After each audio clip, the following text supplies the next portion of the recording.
Oh, a microphony. And a phony at the mic. Quiet, numbskulls, I'm broadcasting. The Doctor of Discernment is now online. You know, much like my show, in that it's a local reaction to things that are happening on a federal level. Dispensing a daily dose of common sense. No prescription required. Wow, do I have a boatload of stuff for you, from the crazy to the absurd. Let's start getting into it because, I mean, it is bizarro world out there. And I say, if it's obvious to me, should be obvious to everybody. Oh, wow. Who could have seen this coming? This is the Fourth Hour with Greg Belfrage. Hold on to your butts. Broadcasting from my basement bunker beneath Kello Radio. Welcome to the Fourth Hour with Greg Belfrage. It's great to have you guys along. I really appreciate you. Okay, so already in the comments section, I think it was, Brian, who said on the final word, Greg talked about the fellow who hit an officer with a sandwich. What do you want to bet he was receiving food stamps? Now, I want to show you, I'm going to actually show you the video, and Janine Pirro, her response to this guy, pretty incredible. This guy flinging this is the guy right here going to fling a hoagie at this police officer. So he's standing literally, less than 2 feet away, and here it comes. Boom. And then he runs away like a little girly running away.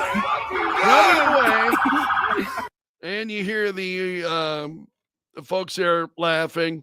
So here's Janine Pirro. And she says, assault a law enforcement officer and you'll be prosecuted.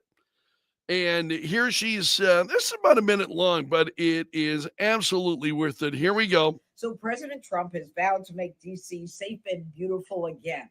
And as part of his effort to fight crime, he's bringing in our federal law enforcement partners like FBI, ATF, DEA, or Park Police, everybody to help the Metropolitan PD fight crime. And the president's message to the criminals was, if you spit, we hit. Well, we didn't quite do that the other night when an individual went up to one of the federal law enforcement officers. That's what I just showed you. Jumping up and down, screaming at him, berating him, yelling at him. And then he took a Subway sandwich about this big and took it and threw it at the officer. He thought it was funny. Well, he doesn't think it's funny today because we charged him with a felony, assault on a police officer. And we're going to back the police to the hilt. So there. Stick your Subway sandwich somewhere else. Now, stick your Subway sandwich somewhere else. She is tough. She is absolutely tough. That is, and Denise is saying, I so love Janine. Kathy's in agreement too. You go, Judge. She's absolutely right. Stick your Subway sandwich somewhere else. That's been cracking me up all morning long. So I wanted to share that.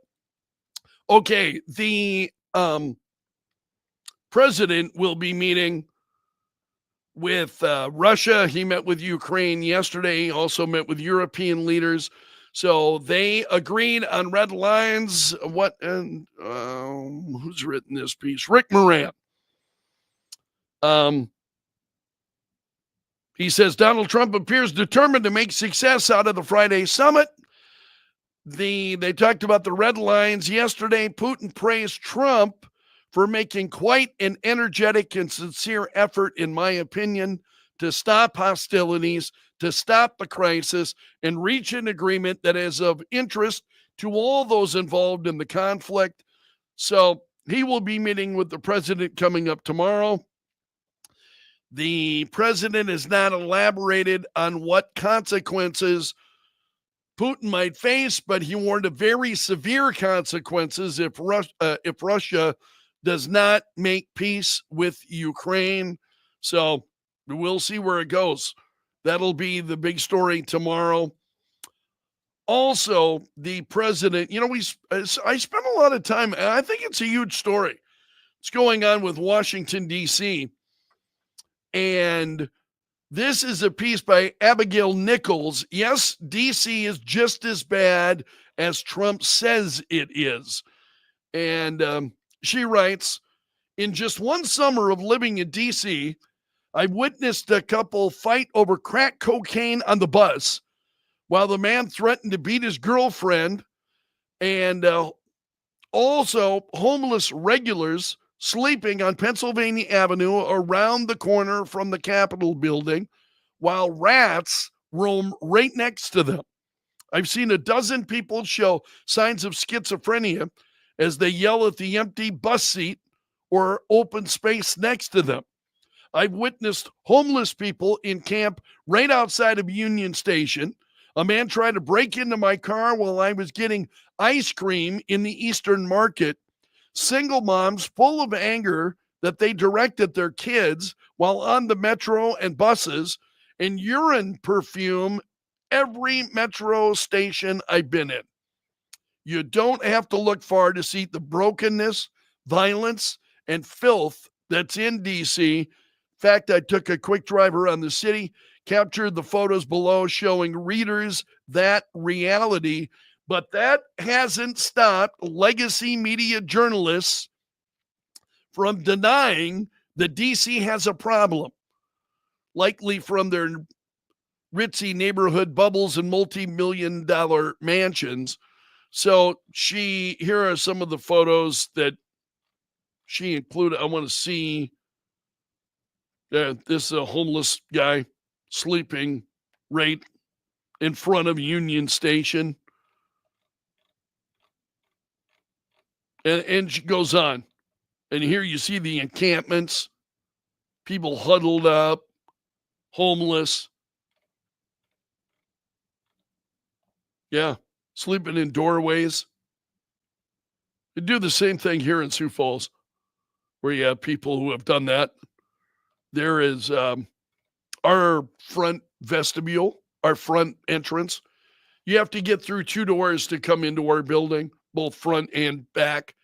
And the front, the first door is open, but you cannot enter the building. But we have had people sleeping in that vestibule.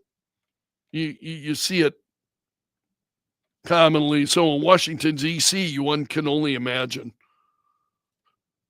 Pretty crazy. Also, Joe Rogan was doing an interview, and the headline here is Joe Rogan once again rips the ice raids. Great, you're going to get rid of the landscaper. Yeah, that sounds like Rogan. So he was visiting with Representative Anna Paulina Luna. She was talking about recent immigration protests, and during a conversation they had yesterday, Luna said the demonstrations against ICE were fueled by Chinese money. Rogan said he was open to that idea, reminded her that the public anger also reflected fear about how the raids were being carried out. And Rogan describes why he thinks the response was so strong, arguing that people recoiled at the idea of officers grabbing ordinary workers. And he said it's a visceral reaction that a lot of people had to the idea of people just showing up, pulling people out of schools, pulling people out of Home Depot. Does it matter if they're in violation of the law, if they've been in the country illegally and they know they're in the country illegally, and that's been for a period of time? There has been an expectation that, hey, you're in the country. They were welcome. People were welcome to come into the country illegally. There has been no repercussions of coming into the country illegally. And now you see people like Joe Rogan who are out there and saying, oh, that the reaction to this and so on, that we're finally enforcing the law. This is what happens. This is why you have to enforce the law regularly. Excuse me.